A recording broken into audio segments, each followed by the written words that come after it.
Hi friends, welcome back to my channel. So మనం RRB NTPC కోసం history నుంచి సింధు నాగరికత చదువుతున్నాం కదండి. సో సింధు నాగరికతలోని కొన్ని ఇంపార్టెంట్ పాయింట్స్ ఇప్పుడు చూద్దాం, ఓకేనా.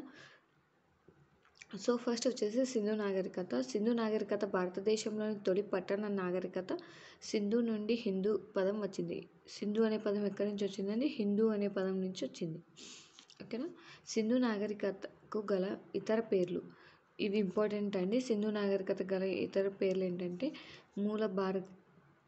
మూల భారతీయ నాగరికత, హరప్ప నాగరికత, హరప్ప మొహంజదారో నాగరికత, కంచుయుగ నాగరికత, ఓకేనా. సో సింధు నాగరికత గల ఇతర పేర్లు ఏంటంటే మూల భారతీయ నాగరికత, హరప్ప నాగరికత, హరప్ప మొహంజదారో నాగరికత, కంచుయుగ నాగరికత. సో సింధు నాగరికత భారత్ యొక్క వాయువ్య ప్రాంతంలో విలసిల్లింది, ఓకేనా. సో ఇది ఎలా ఉంటుందంటే త్రిభుజాకారంలో ఉంటుంది. నెక్స్ట్ వచ్చేసి జేమ్స్ ఆర్ బడెన్ సొదలు కరాచీ నుంచి లాహోర్కు క్రీస్తు శకం 1856లో రైలు మార్గం వేస్తున్న సమయంలో మొట్టమొదటిసారిగా సింధు నాగరికత సంబంధించిన అవశేషాలు కనుగొన్నారు, ఓకే. ఎవరండి? James and burden. వీళ్ళిద్దరు సోదరులు కరాచీ నుంచి లాహోర్కు మనం రైలు మార్గం వేస్తున్న సమయంలో కనుగొన్నారు. క్రీస్తు శకం 1856లో, ఓకేనా, రైలు మార్గం వేస్తున్నా మొదటిసారి. చూడండి, 1820లో హరప్పా మట్టి దిబ్బను కనుగొన్న వ్యక్తి చార్లెస్ మెర్సన్. సో 1902లో వైస్రాయి లార్డ్ కర్జన్ పురావస్తు శాఖను స్థాపించాడు. పురావస్తు శాఖ మొదటి director general sir John Marshall. 1921లో సర్ జాన్ మార్షల్ సింధు ప్రాంతంలో తవ్వకాలు నిర్వహించాడు. సింధు నాగరికతకు హరప్ప నాగరికత అని పేరు పెట్టింది సర్ జాన్ మార్షల్. ఇతనే సర్ జాన్ మార్షల్ అంటే ఇతనేనండి, ఓకేనా. సో ఇదంతా బ్యాక్గ్రౌండ్. సో ఇప్పుడు వచ్చేసి సింధు నాగరికత పట్టణ నిర్మాణం. సింధు నాగరికత పట్టణ నిర్మాణం ఎలా ఉండేదంటే, పట్టణ నాగరికత కాల్చిన ఇటుకలతో ఇక్కడ హౌసెస్ అనేవి నిర్మించేవాళ్ళండి. ఇక్కడే మొట్టమొదటిసారి కాల్చిన ఇటుకలు అనేది ఇటుకలు వాడిన సింధు నాగరికత. అప్పటికే మన ఈ సింధు నాగరికత అప్పుడు పురావస్తు క్రీస్తు శకంలోనే వీళ్ళనేది డ్రైనేజ్ సిస్టమ్ అనేది ఉండిందండి. సింధు నాగరికత సిస్టంలో డ్రైనేజ్ సిస్టమ్ అనేది ఉండింది అక్కడ ఇళ్ళకి. చూడండి, మురుగునీటి పారుదల వ్యవస్థ అతి ముఖ్యమైన లక్షణం వీళ్ళకు ఉండేది, ఓకేనా. ప్రామాణికమైన తూనికలు కొలతలు వాడడం, అంటే అప్పటికి ఇక్కడ ఇళ్ళని నిర్మించారు కదండి, అప్పటికే ఖచ్చితమైన కొలతలతో ఆ ఇల్లు అనేది నిర్మించడం అనేది జరిగింది. సో సింధు ప్రజలు పట్టణాన్ని 2 రకాలుగా విభజించారు. అవి ఎగువ పట్టణం అని దిగువ పట్టణం. సో ఎగువ పట్టణానికి ఎత్తైన మెరకపై ఎగువ పట్టణాన్ని హైట్లో అనేది నిర్మించడం అనేది జరిగిందట అండి. సో పట్టణం చుట్టూ పెద్ద కోట, అంటే మనకు కాంపౌండ్ లాగా ఉంటుంది కదా, సో అలాంటి కాంపౌండ్ అనేది ఉండేదంట. ఎగువ పట్టణంలో పౌర నివాసాలు నిర్మించారు. పౌర నివాసాలు అంటే ప్రజలు జీవించే హౌసెస్, ఓకేనా. భవనాలు 3 లేదా 4 అంతస్తులు ఉండేవి. మనకి ఫస్ట్ ఫ్లోర్, సెకండ్ ఫ్లోర్ అలా ఉండేవి కదా, 3 to 4 ఫ్లోర్స్ ఉండేవంటండి అప్పుడు. సో దిగువ పట్టణం ఇది తూర్పు దిశలో ఉంటుంది. ఇదేమో ఎగువ పట్టణం. సో ఇదేమో దిగువ పట్టణం. ఇక్కడ సామాన్య నివాస గృహాలు బయటపడ్డాయి. నివాస గృహాలు 1 లేదా 2 గదులు కలిగి ఉండేవి. కోట లేని నగరం అంటే ఇలా మనకి ఇక్కడ చెప్పాం కదా, పెద్ద కోట అంటే చుట్టూ పారిలో కాంపౌండ్ లాగా. కోట లేని నగరం ఏంటంటే చన్హూదార్. ఇది ఇంపార్టెంట్ అండి, గుర్తుపెట్టుకోండి. కోట లేని నగరం చన్హూదార్. పట్టణాన్ని 3 రకాలుగా నిర్మించినది ధోలావీరా పట్టణాన్ని గ్రిడ్ పద్ధతిలో నిర్మించడం జరిగింది. ప్రధాన వీధులు ఉత్తరం టు దక్షిణం వైపు, ఉపవీధులు తూర్పు నుంచి పడమర వైపు ఉండేవి. ప్రతి ఇంటికి బావి కలదు, టాయిలెట్స్ కూడా కలవు. మనం చెప్పుకున్నాం కదా, మరుగుదొడ్డి సౌకర్యాలు కలవు అని. సో ఇదేనండి మురుగునీటి పారుదల వ్యవస్థ, అంటే టాయిలెట్స్ అనేవి అప్పటికే ఉన్నాయి. సో ముందు వరకు చూసింది బేసిక్ ఇన్ఫర్మేషన్ అండి. సో దాంట్లో ఇది మాత్రమే కొంచెం ఇంపార్టెంట్. సో ఇక్కడ నుంచి మనం చూసేది మోస్ట్ ఇంపార్టెంట్ పాయింట్స్ అండి. ఒకసారి చూడండి. సింధు నాగరికత పట్టణాలు. సింధు నాగరికతలో ఏ ఏ పట్టణాలు ఉండేవంటే హరప్పా పట్టణం. హరప్పా పట్టణం రావి నది ఒడ్డున, ఇది గుర్తుపెట్టుకోండి, రావి నది ఒడ్డున కలదు.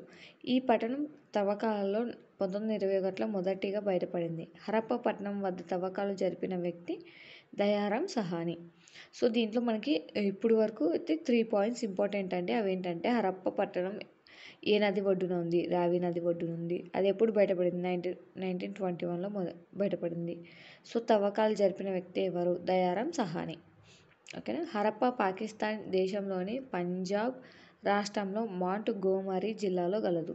సో ఇది కూడా ఇంపార్టెంట్ అండి. ఇప్పుడు ఎక్కడ ఉంది హరప్పా పట్టణం అంటే పాకిస్తాన్ దేశంలోని పంజాబ్ రాష్ట్రంలో మాంట్ గోమరీ జిల్లాలో గలదు. ఓకేనా. ఈ తవ్వకాల్లో నటరాజు విగ్రహం, సైనిక నివాస గృహాలు, హెచ్ ఆకారంలో శ్మశానాలు బయటపడ్డాయి. సో ఇది కూడా ఇంపార్టెంట్ పాయింట్ అండి. నటరాజు విగ్రహాలు, సైనిక నివాస గృహాలు, హెచ్ ఆకారంలో శ్మశానాలు బయటపడ్డాయి. ఋగ్వేదంలో హరప్ప నగరానికి హరప్పయ్య అని పేరు గలదు. సో ఇది ఏమి అంత ఇంపార్టెంట్ కాదండి, వదిలేసేయండి. సో నెక్స్ట్ పట్టణం వచ్చేసి మొహంజదారో పట్టణం. సో ఈ మొహంజదారో పట్టణం సింధు నది కుడివైపున కలదు. ఇది పంజాబ్లోని సింధు రాష్ట్రం లార్కోనా జిల్లాలో కలదు. అంటే ఇప్పుడు పంజాబ్లోని సింధు రాష్ట్రం లక్రోనా జిల్లాలో కలదు ఇప్పుడైతే అట్ ప్రజెంట్. సో ఇది ఏ నది ఒడ్డున ఉందండి, సింధు నది ఒడ్డున ఉంది. ఓకేనా. ఈ పట్టణంను 1922లో కనుగొన్నారు. ముందుది మొహంజదారో ఎప్పుడు కనుగొన్నారు, 1922. సో హరప్పా పట్టణం ఎప్పుడు కనుగొన్నారని 1921. ఓకేనా. ఈ పట్టణాన్ని కనుగొని తవ్వకాలు జరిపిన వ్యక్తి ఆర్డి బెనర్జీ. ఓకేనా, ఆర్డి బెనర్జీ.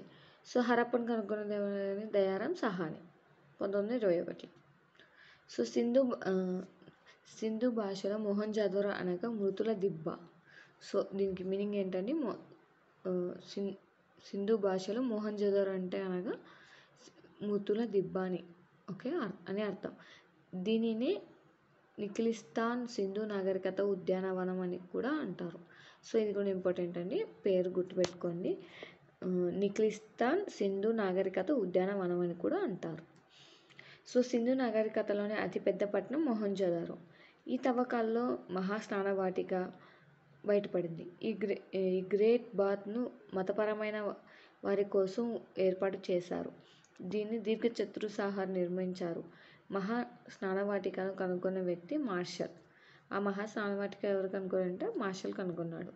ఈ తవ్వకాల్లో పశుపతి ముద్రిక, కంచు నాట్యగత్తె బొమ్మ, ఎడ్ల బండి ఇది గుర్తుపెట్టుకొని అడగడానికి ఛాన్స్ ఉంది.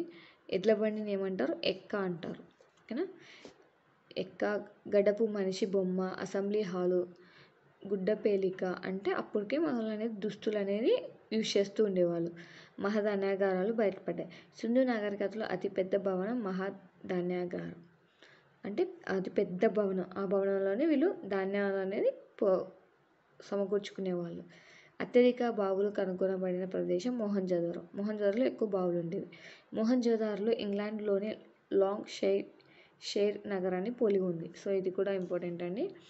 మొహంజదారో ఎలా ఉందంటే ఇంగ్లాండ్లోని లాంగ్ షైర్ పోలి ఉంది. సో నెక్స్ట్ వచ్చేసి కాళీబంగన్ పట్టణం. ఇది షుగర్ నది ఒడ్డున రాజస్థాన్లో కలదు. ఓకే, ఇది ఏ నది ఒడ్డున ఉందండి, షుగర్ నది ఒడ్డున ఉంది. ఎక్కడంటే రాజస్థాన్లో. ఈ నగరాన్ని బ్లాక్ బ్యాంగిల్స్ అంటారు, నల్ల గాజులు అంటారు. ఈ నగరాన్ని కనుగొన్నది జోష్ 1951లో. ఈ తవ్వకాలలో పూర్వ హరప్ప కాలాన్ని నాటి నాగెట్టి చాళ్ళు, అమ్మతల్లి విగ్రహం, టెర్రాకోట్ట బొమ్మలు, అగ్ని వేదికలు, ఒంటె అవశేషాలు, పూసలు, గాజుల పరిశ్రమలు బయటపడ్డాయి. సో ఇక్కడ గాజుల పరిశ్రమలు అనేవి ఎక్కువగా ఉన్నాయి కాబట్టి ఈ కాళీబంగన్ పట్టణాన్ని మనం బ్లాక్ బ్యాంగిల్స్ అని కూడా అంటాం. ఓకే, ఇది ఎక్కడుందండి, షుగర్ నది ఒడ్డున ఉంది. ఎప్పుడు కనుక్కున్నారంటే 1951లో. ఎవరు కనుక్కున్నారంటే జోస్. ఓకేనా, జోస్ అనే వ్యక్తి కనుక్కున్నాడు. సో నెక్స్ట్ వచ్చేసి లోథల్ పట్టణం. లోథల్ పట్టణం ఇది భోగావ నది ఒడ్డున కలదు. గుజరాత్ రాష్ట్రంలో కలదు. ఇది ఎక్కడ ఉందంటే గుజరాత్ రాష్ట్రంలో ఉంది. ఈ నగరాన్ని కనుగొన్న తవ్వకాలు జరిపిన వ్యక్తి ఎస్ఆర్ రావు. 1955 నుంచి 56 వరకు ఇది కనుగొనడం జరిగింది ఆ మధ్యకాలంలో. గుజరాత్ భాషలో లోథల్ అనగా ముతుల దిబ్బ. మొహంజదారో అన్న ముతుల దిబ్బలే అండి, ముతుల దిబ్బే అండి. లోథల్ అన్నా కూడా ముతుల దిబ్బే. ఈ లోథల్ నగరాన్ని రెండవ హరప్ప లేదా రెండవ మొహంజదారో అని పేరు కలదు. రెండవ హరప్ప కానీ రెండవ మొహంజదారో అని కానీ పేరు కలదు. సింధు ప్రజల ప్రధాన ఓడరేవు లోథల్. ప్రపంచంలో మొదటిసారి నిర్మించిన ఓడరేవు లోథల్. సో ఇది ఇంపార్టెంట్ పాయింట్ అండి మనకి. సో ఏం చెప్పారు? సింధు ప్రజల ప్రధాన ఓడరేవు లోథల్. ప్రపంచంలో మొదటిసారిగా నిర్మించిన ఓడరేవు లోథల్. ఇది కృత్రిమ ఓడరేవు. దీనిని ఇటుకలతో నిర్మించారు. సో ఈ పాయింట్ ఇంపార్టెంట్ అండి, గుర్తుపెట్టుకోండి. లోథల్ నగరంలో గృహాల ప్రధాన ద్వారాలు రహదారి వైపు ఉన్నాయి. సో ఈ తవ్వకాల్లో పూసలు, గవ్వలు, పరిశ్రమ, అగ్ని వేదికలు, కుండలపై పంచతంత్ర కథలు బయలుపడ్డాయి. క్రీస్తు పూర్వం 1800 సంవత్సరాల్లో మొదటిగా వరి పండించిన పొట్టు ఆనవాలు లభించాయి. సో ఇది కూడా ఇంపార్టెంట్ పాయింటే. క్రీస్తు పూర్వం 1800 సంవత్సరంలో మొదటిగా వరి పండించిన పొట్టు ఆనవాలు లభించాయి. ఎక్కడ లభించాయని? లోథల్లో. ఒకే కుండలో ఆడ మగ ఉన్న శిథిలాలు లభించాయి. ఇది సతీసాగమని తెలియజేస్తుంది. భారత్ కనిపెట్టిన ఆట చదరంగం ఆనవాలు ఇక్కడ బయటపడ్డాయి. సో ఇది కూడా ఇంపార్టెంటే. భారత్ కనిపెట్టిన ఆట చదరంగం ఆనవాళ్ళు ఇక్కడ బయటపడ్డాయి. సో నెక్స్ట్ వచ్చేసి చెన్హుదారో పట్టణం అండి. ఈ పట్టణం సింధు నది ఎడమవైపు కలదు. కుడివైపు ఏది ఉందండి? మొహంజదారో అనేది కుడివైపు కలదు. చెన్హుదారో అనే పట్టణం ఎడమవైపు కలదు. దీన్ని కనుగొన్న వ్యక్తి ఎన్జి మంజుదార్. ఓకేనా, 1937లో కనుగొన్నారు. ఈ నగరానికి కోట లేదు. మనం ముందే చెప్పుకున్నాం కదా, ఈ నగరానికి కోట లేదు అని చెన్హుదార్కి. సో ఇక్కడ సిరాబుడ్డి లిప్స్టిక్లు బయటపడ్డాయి. ఇక్కడ ముద్రికల పరిశ్రమ అభివృద్ధి చెందింది. ఓకేనా. నెక్స్ట్ వచ్చేసి ధోలావీరా పట్టణం గుజరాత్ రాష్ట్రంలో గలదు. ఇప్పుడు ధోలావీరా పట్టణం ఎక్కడ ఉందంటే గుజరాత్ రాష్ట్రంలో గలదు. దీన్ని కనుగొన్న వ్యక్తి జేపీ జోషి. 1990 నుంచి 91 మధ్యకాలంలో కనుగొన్నారు. కచ్ జిల్లాలోని బచావు తాలూకాలో ఉన్న ధోలావీరా ప్రాంతాన్ని స్థానికంగా కోటాడ టింబా పెద్ద కోట అంటారు. ఓకే, కోటాడ టింబా అని అంటున్నారు. ఈ స్థలం కర్కట రేఖపై ఉంది. ఈ స్థలం అనేది కర్కట రేఖపై ఉంది. ముత్యాలు తయారు చేసే పెద్ద కర్మాగారాన్ని ఇక్కడ కనుగొన్నారు. సో ఇక్కడ లభ్యమైన శిలాశాసనాలు ప్రపంచంలోని తొలి శాసనాలు భావిస్తారు. ప్రపంచంలోని తొలి శాసనాలుగా అంటే ఫస్ట్ శాసనాలుగా భావిస్తారు. భారత్లో బయటపడిన పట్టణాల్లో అతిపెద్దది ధోలావీరా. అంటే భారతదేశంలో సింధు నాగరికతలో బయటపడిన అతిపెద్ద నాగరికత పెద్ద పట్టణం ధోలావీరా. రాగితో చేసిన ఎడ్ల బండి కలదు. ధోలావీరా నగర ప్రత్యేకతలు: పెద్ద సైన్ బోర్డులు ఉండేవి. ఇది ప్రపంచంలో ఇప్పటి వరకు ప్రాచీన నాగరికతల నగరాల్లో బయలుపడిన తొలి సైన్ బోర్డ్. ఓకే, ప్రపంచంలో ఇప్పటి వరకు కనుగొన్న అతి పురాతన క్రీడా వేదిక ధోలావీరాలో బయటపడింది. రిజర్వాయర్ ధోలావీరాను ప్రపంచ వారసత్వ సంపద ధోలావీరాను ప్రపంచ వారసత్వ సంపద 2021లో యునెస్కో అంటే ప్రపంచ వారసత్వ సంపద అయిన యునెస్కో గుర్తించింది. ప్రపంచ వారసత్వ సంపదగా యునెస్కో అనేది గుర్తించింది. ఎప్పుడు? 2021లో. సింధు నాగరికతలో కొన్ని ఇంపార్టెంట్ పట్టణాలు చూసారు కదండి. ఇంకొన్ని ఇంపార్టెంట్ పాయింట్స్ ఉన్నాయి, చెప్తాను. సో పత్తిని తొలిసారిగా పండించిన వారు హరప్పా ప్రజలే. ఓకేనా. వీరికి ఇనుము గురించి తెలియదు. రాగిని విరివిగా ఉపయోగించేవారు. సో వీళ్ళకి ఇనుము గురించి తెలియదండి. ఓకేనా. నదులకు ఆనకట్టలు నిర్మించి పొలాలకు నీటిని పెట్టడం, ఆ ఆనకట్టలే గబర్ బందీలు అంటారు. ఆ ఆనకట్టలను ఏమంటారు? గబర్ బందీలు అనేవాళ్ళు. సింధు ప్రజలకు గుర్రం, సింహం, జిరాఫీ జంతువులు తెలియవు. అంటే వీళ్ళకి గుర్రం గురించి కానీ, సింహం గురించి కానీ, జిరాఫీ గురించి కానీ తెలియదు. ఓకేనా. సో నెక్స్ట్ వచ్చేసి మత పరిస్థితులు, సాంఘిక పరిస్థితులు అంటే హరప్పా ప్రజలు ప్రకృతి దేవతారాధాలు అంటే ప్రకృతిని ఆరాధిస్తారు. రావి చెట్టును పవిత్రంగా భావిస్తారు. దీన్ని ఆధారంగా ముద్రికలు, టెర్రకోట బొమ్మలు వీరి యొక్క ముఖ్య దేవుడు పశుపతి, పురుషుదేవుడు. పశుపతి చుట్టూ ఏనుగు, పులి, ఖడ్గమృగం, గేదె అనే 4 జంతువులు, పాదాల వద్ద 2 జింకలు ఉన్నాయి. ఓకే. వీరి యొక్క ఆరాధ్య దైవం అమ్మ తల్లి, శ్రీదేవత. హరప్పా ప్రజల ఆరాధ్య పక్షి పావురం. హరప్పా ప్రజల ఆరాధ్య జంతువు మూపురం ఉన్న ఎద్దు. వీరికి పునర్జన్మపై విశ్వాసం కలదు. వీరు నూలు, ఊలుతో తయారు చేసిన వస్త్రాలు వాడారు. సో హరప్పా ప్రజల లిపి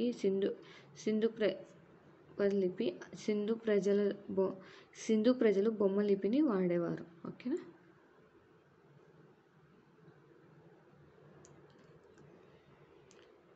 సో వీరికి వచ్చేసి ప్రధాన వినోదం ఏంటంటే సంగీతం, నాట్యం, వేట, చేపలు పట్టేదాన్ని వృత్తిగా స్వీకరించారు.